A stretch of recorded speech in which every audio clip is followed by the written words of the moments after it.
Good morning, everyone, and welcome to episode number 83 at the Ohazas podcast. I'm John in Nagoya, Japan, and over here on the channel, we talk about life, work, travel, and all that kind of stuff in Japan, and just what happens basically. I haven't been around for a couple of weeks. Sorry for the delay in getting episode 83 up, but life's been a bit hectic. January always starts off a bit busy for me with work. So, yeah, it's been a bit of a rough one so far this year, but we're hopefully getting back into the habit of things. And anyway, let's get right into episode 83. Okay, to start off with, I just wanted to quickly touch on health. That's physical and mental health. Life in Japan here can be a little bit tricky at times. It can be quite draining. We also are away from family and friends a lot of the time. You know, we have to figure out ways to improve our health and stay healthy and all of those kinds of things. And for me, this month, it's been a bit of a struggle because it's hard to tell sometimes whether or not you're tired because of work or because of something else. And so I like to try to rule everything out before I go to the doctor. And that's because sometimes, or most of the time in my case, it's a matter of getting more sleep, eating more healthily, and going for exercise. So I've been trying those things for the last maybe week or so, and I have been feeling a bit better. And some of those things include taking vitamin B supplements, sleeping a bit more on a regular basis. It doesn't help if you just sleep enough for one day and then you have 6 days for the rest of the week where you're not sleeping. You've got to be sleeping every day, at the right time and getting up at the right time. So I've been paying attention to that for the last week or so. And I've also been trying to do a bit more cycling. I used to be a very active cyclist back in the day. Probably about 2 years ago or so, that stopped. Life happens and stuff. But I'm trying to get back into it slowly. I'm back to about once or twice a week. I really need to get that back up to 3 to 4 times a week to feel my best, I think. Anyway, so far it's been working okay, and I've been feeling a little bit better than the beginning of the year. Another thing that's been helping is intermittent fasting. I remembered that last year, when I started dieting last year, I actually kicked off with some intermittent fasting, and that seemed to do something to my body. It reset something in my body and it made me feel better and more energetic, and it also helped me with cravings. I didn't keep on intermittent fasting, I just did it in the beginning, and it really helped me to reset probably my sugar levels or something in my body, and my cravings just completely disappeared. And once everything kind of settled down, I got off the intermittent fasting. I just started eating 3 balanced meals a day, and I didn't have any cravings, and I was losing weight really well. I was losing probably about half a kilo a week, and that kept on going until I had a business trip, probably around August, I think it was. And ever since then, it's slowly kind of crept back up. And I haven't gone all the way back up, thankfully, but I'm back to about 91, where I had actually gone down to 87, I think it was, in the middle of last year, like around June or something. So I really want to get back to at least the mid 80s is my sort of immediate goal. And ultimately, I'd love to be able to go down below 80, because my ideal weight for me, I feel, based on my own previous weight records, is probably about between 75 and 80. I've always felt my best. But for a very long time, I've actually been in the high 80s or low 90s. And that is like, what, like 10 kilos over what I'm feeling my best at. So I really want to be able to get back down to that again. And I think that's really going to help my energy levels as well. But anyway, it's a work in progress. I do log sort of how my exercise and how my sleep and all that stuff is going. And this year, I've put my mind to it. I know I say this every year to myself and I keep letting myself down, but I'm not going to be too hard on myself. It's not easy. And I don't think we give ourselves enough credit sometimes. This stuff is actually really not easy. It sounds easy, and that's why we're hard on ourselves, because it's like, how can you not do something as easy as, just eating healthily and losing weight? Because it sounds really easy, and when you can't do it, you sort of go, what's wrong with me? Is there, but it's actually really hard. Otherwise, everyone would be, looking really healthy and fit and all that. It's actually not easy when especially when you've got a busy lifestyle and you're doing stuff, work, family, all that kind of stuff. When it all comes together, it's actually not very easy. So I'm trying to be more realistic this year. That's probably my main focus this year, is to just be a bit more realistic about what I can achieve without straining myself too much. And I'm trying to keep a diary and a journal of all of those things and seeing, how things go. And hopefully, by the end of February, I'm aiming to get to about 90. I'm currently 91 or 91 and a half, between 91 and 91 and a half. So I'm currently, my next aim is to just get to about 90 or just below 90, like 89.9. I'd still be happy by the end of February. That's about 1 to 1.5 kilos in a month. And I think it's not, it's a bit optimistic, but it's not unrealistic. So I'm going to aim for that. And if it doesn't work out, so what? I'll try and get that in March, So we'll just take it as it comes. And I know life happens, and I'm going to stop being hard on myself, because it's really damaging, and it actually hurts your motivation, and it doesn't do anyone any favors in the long run. So just go with it, and I'm just going to make adjustments as I go along and see how we go. It's all about just keeping at it. I think keeping at it is probably the most important part of all of this. Anyway, I think I mentioned I've got a new wallpaper background over here. So this thing over here, I got this printed by a mate of mine who does this kind of thing. And it actually took me a while to figure out how to put this up, because I don't want to damage the walls here. And so I was going to, put pins in there and or double-sided tape. And I thought, you know what, I really, just for this kind of a wallpaper, I don't want to be damaging my walls permanently. So I had to think about it. And actually this sofa here, the little section behind this head cushion, headrest, it actually has like a little lip at the back. And I thought, hey, I could just get a lightweight rigid panel, which is this thing here. They're technically, if you're interested in the technical name, if you want to do something similar, the name of the panel is an aluminium composite panel. And they're about 3 millimeters thick, and they're basically a piece of plastic with two thin sheets of aluminium on either side. So it's an aluminium plastic sandwich, and it stays nice and straight, as you can see, and that's resting on that lip.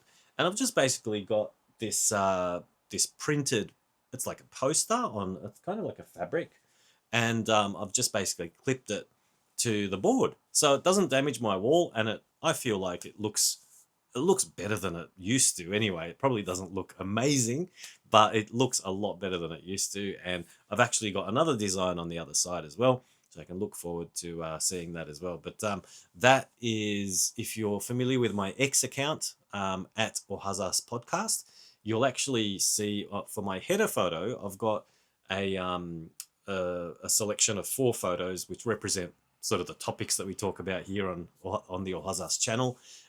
Travel, work, food, all that kind of stuff. And so they're sort of printed in a series of, I've got 4 photos arranged horizontally. But I'll switch that around at some point. I'm a bit lazy now, so I'm going to stick with this one probably for the next episode or 2, or who knows, maybe for the next episode, if I'm in the mood, I'll flip the board and you'll see the other design. But yeah, what do you think? Let me know what you think about this background. I think it does a good job of livening up the atmosphere a little bit and making it, it's a bit better than having a white wall back there, which I did some test videos with, and I was like, it looks like a doctor's office. Actually, I've been to doctor's offices that look much better. So I wasn't happy with that at all. And so, I thought I'd give something like this a go. These are, by the way, the little content cards, the word of the day words that I do at the end of every episode. And I decided to make a little wallpaper out of them. So this is about a selection of about 20 or 30 of the most recent ones. And I just slapped them together and made a wallpaper on the computer. And I think it came out all right. Anyway, next up, yes, I eventually made it to Atsuta Shrine for my Hatsumode. Hatsumode is the first shrine visit for the year. And I finally, eventually made it there. I think it was about a week ago. If you follow me on X, you'll know I always post my most recent stuff, and as things happen live on X. So if you want to know things ASAP, you can always follow or subscribe or whatever you call it on X, and you can see what I'm up to.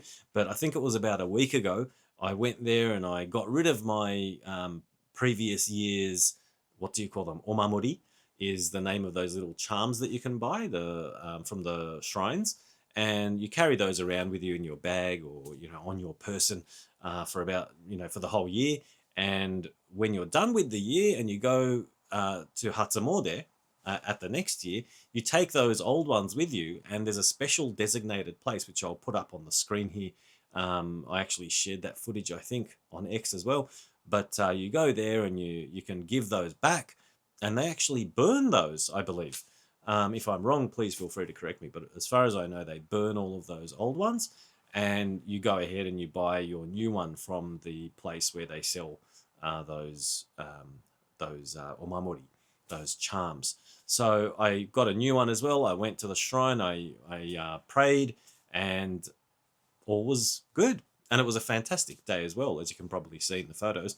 Absolutely perfect weather, and it was actually still quite busy. I thought it might not be that busy because the New Year's rush was supposed to be over, but Atsuta Shrine is actually one of the most significant shrines in Japan. So I realized later on, even without Hatsumode, it's a busy shrine anyway, especially on the weekend. And I went on the weekend, so that probably explains why it was so busy.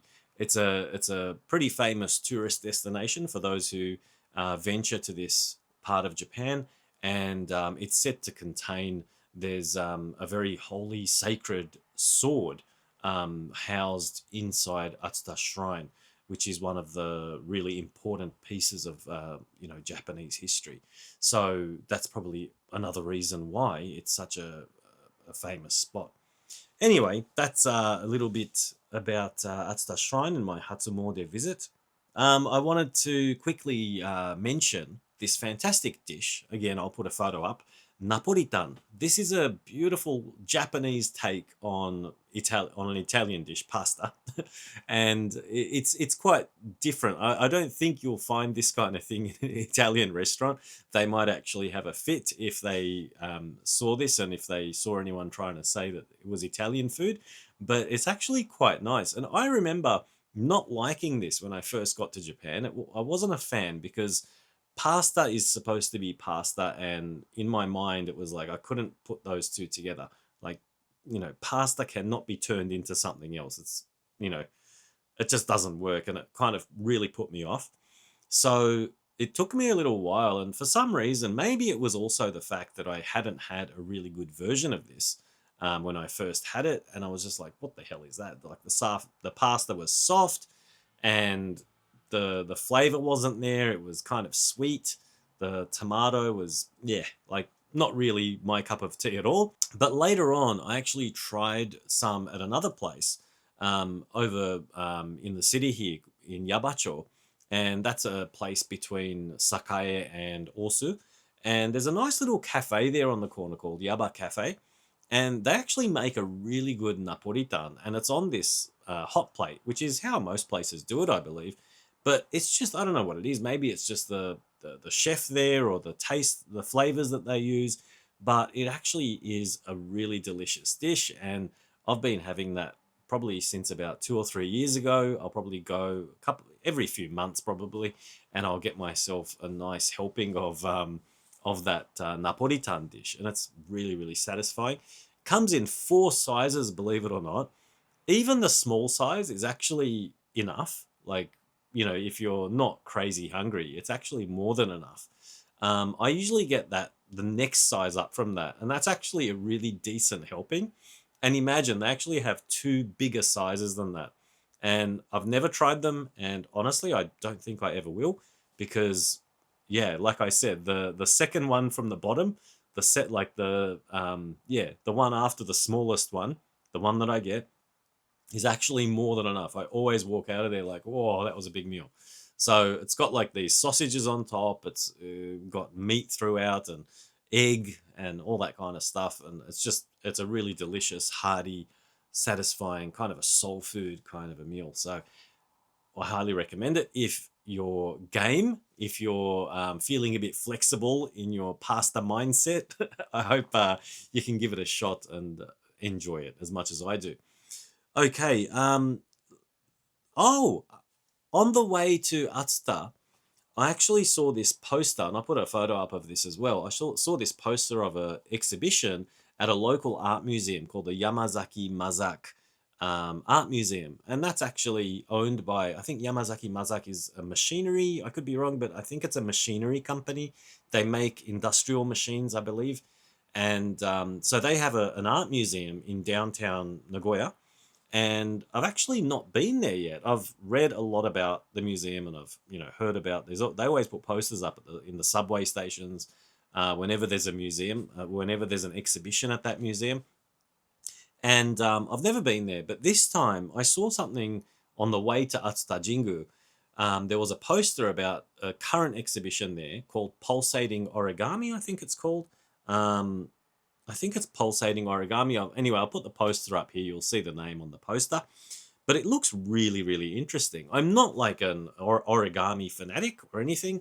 I'm just like most people. Like, I know how to fold a paper plane, and I know how to fold a ninja star. And that's about it. I've done a crane before, but I probably can't remember it off the top of my head. But I've always kind of admired it. I've admired people who can do origami. It just looks very impressive. It's the amount of patience and the skill in the hands that's required to achieve those little minute details. It's absolutely stunning. So when I saw the photos on this poster of the origami that's being exhibited at this exhibition, it really caught my attention, and it's on till I think it's mid-March. So I've got plenty of time. We're currently in the beginning of February, so I've got plenty of time to check this out. So I'm actually going to try to go sometime this week. And the museum itself is located conveniently in the city, so it's not going to be hard to get to. So I'm looking forward to that. And, you can always check out my posts on X. I'll also be posting more content on my YouTube community tab.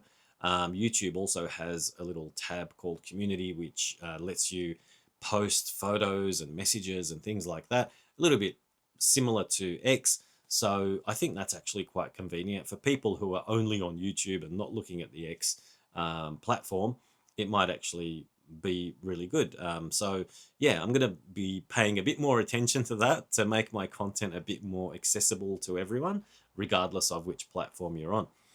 Okay, so I'll be going to that, and I'll be posting photos on that when I go there.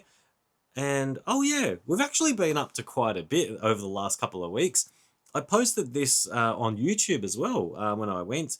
I went to a place called Nittaiji, and I actually posted about that, and I've got a video, so I'll link the video up here somewhere. I still don't know if I've done that before in the past. I don't know if I've linked the video on the screen. Is it here or here? I'm not too sure, but I'll try and figure that out. But you can check that video out. That's a temple that's it's a Thailand temple, and it's said to house the remains of Buddha. And they were gifted to Japan by the Kingdom of Thailand back in, I think it was somewhere about 100 years ago. And so that temple was built to house those remains. It's a really nice place, very peaceful, and the structures and everything are also very impressive. I highly recommend going there if you're visiting this part of Japan. Speaking of temples and shrines, I went to Kyoto last week. It was last Tuesday, and boy, that was an interesting time, is all I can say. I met up with a relative who I'd never met ever in my life. Very distant relative. Our family histories are quite complex, and it's kind of a tragic story. I think it's our great grandmothers or something like that were married to husbands who were brothers, and they perished during the war in World War One. And so yeah, it's a long story, and we're very, very distant cousins. And that was actually why it was even more surprising for me, because even though we had never met, we're complete strangers basically. And I was really surprised because we clicked. It was like there was a connection there. It was kind of I don't know if it's just coincidence or because of our shared family roots, but we actually share a lot in terms of values and things that we're interested in, things that we wanted to talk about. And we had some very, very deep conversations, and it was just really, really interesting to catch up with him and to to find out about his family as well. But that was really, really nice. And we met up in Kyoto because he was staying in Kyoto at the time. It was only here for a short time, and we decided to just go to a nearby temple near Kyoto Station. And it was, I think it's called Honganji. Sorry if I got that wrong, but I'll put some photos and video up so you can see what it looks like. But it's absolutely beautiful over there. That the size of the temples are just massive. And by the way, a quick shout out to Philip, who um, told me about that temple. I asked on X for advice on where to go, somewhere close to Kyoto Station that wasn't too crowded. And Philip, and I'll put his handle up here. He actually knows a lot about Kyoto. He lives in Kyoto and he's been living there for a long time, I believe. And so you can also follow his account on X to find out more about the place. It's just absolutely, there's so much to do there, and it's just an amazing place. And there's a lot to do, by the way, beyond all of the typical famous tourist spots. It's a very big place with a very rich, deep history. So yeah, look into it if you're interested in finding other things to do there in Kyoto. But we started off at Honganji. That was after having a fantastic lunch, by the way, at a place near Kyoto Station. It was in the same building as Kyoto Station. I was a bit worried, by the way, that it might not taste that great because it's a bit of a tourist spot, as everyone knows. And I was expecting it to be expensive and not very tasty, but it was actually very reasonably priced and it was really tasty. It was really good food. So my cousin was also very impressed, and we had a great time there. So after that, we went to Honganji. Our jaws dropped. The size of these temple halls and the buildings, the structures, the amount of detail, the intricacy of the designs, it just makes you go, whoa. And you see one of them, you step out, you walk out, and you realize there's another one just as big, if not bigger. And you're like, who said at one of those board meetings back when they were building these things, who said, you know what, I think one's not enough, let's build another one? It's just amazing, jaw-dropping kind of stuff. Anyway, after that, we sort of got in the mood. I was actually not expecting to spend more than a couple of hours with my cousin. So when we got along, I was really surprised. I was like, wow, okay, we get along. We might as well just, if you don't have any plans, we'll spend a day together. And he was like, you know what, I was just going to check out Kyoto on my own for the rest of the day. And I've got no plans whatsoever. I was just going to take it easy. So if you want, like, we can go together. So we ended up spending like the whole day together. I actually ended up getting back to Nagoya at something like 10:30 p.m., 10:30 or 11 p.m. I got the train at about 10 from Kyoto. So it's about half an hour to Nagoya Station. And from there to home, it takes another half an hour to an hour. So yeah, I would have come home at around 11-ish. So it was a full day. We met up at around 10 in the morning. So that was a really long day. But so after Honganji, we actually ended up going to Kinkakuji, which is the really famous place where everyone goes, the Golden Pavilion. Went there. That's a beautiful spot as well. And fortunately, it wasn't crowded, so we were really comfortable there. We walked around slowly, checked out the views, took some photos, and from there we walked to a neighboring temple, which is called Ryoanji. And this place has absolutely beautiful scenery. Not so many large buildings or anything like that, but it's famous, I think, for its rock garden. And it's also got some beautiful, like, it's got this pond and beautiful trees, and the moss there is just world class. Unfortunately, being the season that it is in winter, the moss was a little bit on the not so lush side. It was a bit yellowish green. So it wasn't the best, but it was still beautiful. And the rock garden was so tranquil. I don't know what it is about rock gardens. I mean, there must be a lot of research or study about how or why rock gardens make us feel that way. But I don't know anything about all those details. But I do know that when you sit in front of one and you just look at the rocks, and there's like nothing there. The walls are kind of interesting as well. The way it's made, it just makes you switch off. I don't know, like your brain just goes, hmm, and you just enter like this different zone or something, and it's just really relaxing. I found that really therapeutic, so that was nice. I might go again in the near future because I kind of enjoyed that experience. And they also had some kind of like an exhibition, might not be the right way to say it, but they had these halls, and the halls had these paintings on them and of dragons, kind of like fantasy like images of dragons and mountains. And there was this lady there. There were two ladies, one in each of those rooms, and they were sort of not guides, but they were looking after, you know, the areas, making sure that no one did anything bad. But I actually started talking to one, and she actually knew a lot about the temple and about those paintings. And it turns out that the artist of those paintings was a former, I think it was a former prime minister, and he comes from the family who actually established Ryoanji like 500 years ago or something. And so she said it's actually really unusual, firstly, for any kind of, you know, politician to be artistic. But secondly, it's even more amazing, she said, that he was actually really good. And apparently he's very well known. I think his name was Hosokawa. If I made a mistake there, I'll put a little subtitle here of his correct name on the screen here on YouTube. But I think it was Hosokawa, and she said that he's actually painted all of these walls. And she said that those are actually temporary exhibits, and they'll be changed, I think she said, after March. So if you make it in time, if you go before March, you'll actually be able to see those. And they're really interesting paintings of, like I said, dragons and mountains, and very a very fantasy-like, mystic, dreamlike, almost kind of a feel to them. And they looked really, really impressive. Anyway, so we went there.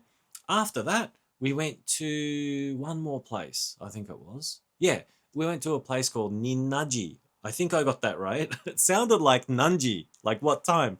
But it's called Ninnaji. And Ninnaji was also really grand. It was kind of like Honganji, and it looked really, really just massive, grand halls. And they also had a 5-storied pagoda, Goju no To they're called in Japanese.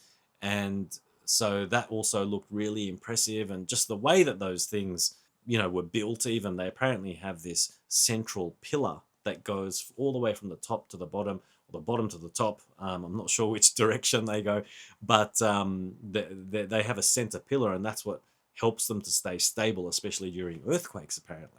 But the structures there were absolutely amazing and very impressive. So, but we just made it before sunset, and the guard over there, I wouldn't say it was a guard, he was more like a staff member at that temple. He was actually shouting at us from a distance, like, sorry, we're closed. And he was doing the big X thing with his hands, like, we're closed. And I was like, oh, what a pity, because we had just gotten there. And, you know, so I walked over to him, and he started talking to us. And I told him that we just got here and we just wanted to have a quick look. And he was so friendly. Once he found out that, you know, we were just there for a quick look or a quick visit, he totally changed. And he was like, you know what? No, come right in. Have a quick look. You know, it's just go there and you can see the big temple, and that's the way out. So yeah, you're more than welcome to have a look. So I was really happy, and my cousin was really happy as well, because he's obviously come all the way from America. So that was really nice of the staff member there. So we had a quick look, took some shots, and yeah, made our way back to the city center. We actually went back to Gion, and I didn't have much time at that point. I had to get back to Nagoya eventually, and so we just ended up finding a nice little izakaya in Gion, and we had some nice izakaya food, some sushi, some various snacks and things like that, and some beer, of course. And after that, ended up getting a bus back to Kyoto Station and headed back to Nagoya. But that was a fantastic little trip, totally unexpected. I wasn't expecting to get along with my cousin so well. It was just an amazing experience, catching up with someone, with a relative that I'd never met. I don't think I've ever done that before. I mean, let me know in the comments if you've ever experienced that and how it went. I'm really interested to know how other people feel when they meet distant relatives and things like that. But yeah, it was definitely an experience that I won't be forgetting anytime soon. Okay, well, that brings us to the end of the episode, believe it or not. It's been a long one. Geez, let me look at the timer here. It's been about half an hour. Wow. This is what happens when I don't make episodes often enough. All of my stories build up and then I end up having too many, but I actually really enjoy it. So, as you can probably tell by now, if you're a regular viewer, I love talking. So, it's all good for me, but I feel sorry for some of my listeners who might not have much time in their day to put up with an Aussie sort of rambling on about Japan for more than half an hour at a time. But here we are at the end of the episode, and as you probably know, if you're a new viewer, you might not know actually, I do a word of the day at the end of every episode so that we learn something new, and it's stuff that's new to me as well. Actually, I mean, I've been here for more than 10 years, and I speak Japanese, but I'm still learning new words all the time. There's no limit basically to language learning, is there? You can just keep on learning. Anyway, without going on too much longer, today's word of the day is this word kodo, which is pulsating.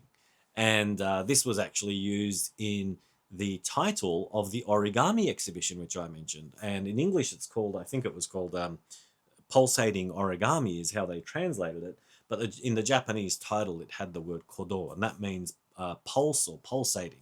So that's actually come up before in the past. I think when I've looked up medical stuff, because when you've got like a pulsating sensation in your chest or in your stomach or something, that word might come up. So that's a new one. It's sort of not brand new to me, but it's newish. I had sort of forgotten about that word, and when I saw it, I was like, "Hey, I've seen that before. I know that one." So I thought I'd mention that. It might come up in your travels when you're trying to describe a medical condition or a sensation in your body or something like that. Anyway, that's all from me for this episode. Thanks very much for tuning in, and bye for now.